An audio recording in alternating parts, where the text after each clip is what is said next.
Dodd Frank Act, the FDIC is going to begin charging banks more money that take more risk with their investments. Now, Dodd Frank has tasked the FDIC to eliminate its reliance on debt issuer ratings and make their assessments more, get this, forward-thinking. Forward-thinking? All right, let's think about this. They now have to make a determination about the risk of a bank's investment.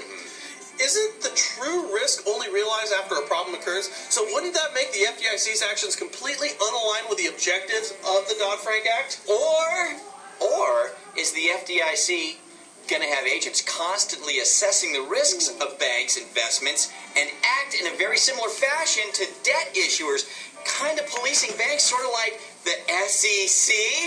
And we see how effective they are. One guy with a few friends and helpers discovered this thing nearly a decade ago, led you to this pile of dung that is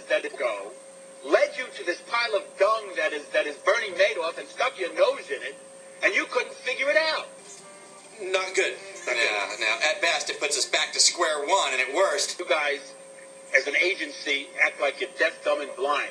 The FDIC's got this solution pegged to the floor in reverse. And finally, for today's show, Representative Scott Garrett, the new chair of the House Financial Services Committee, is urging the GSEs, that's Fannie and Freddie, to unload much of their $1.5 trillion portfolio. Yeah. Now, I want you to think about this. And, for those of you that are watching us speak right now at the RMR corporate meeting, this applies to you.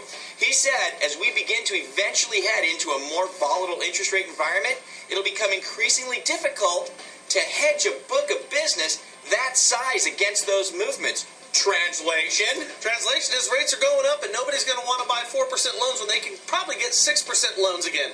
Listen, what that should mean to you, the originators out there, is focus on the purchase market. Your realtors out there, that's where you're going to find your money. Truly, the writing, guys, it's on the wall. Not if, but when rates click up, refis are going to go Jimmy Hoffa on you and just disappear. You don't impress me, and your office don't impress me, and your family don't impress me. Bunch of rum runners. You know, we're getting a lot of questions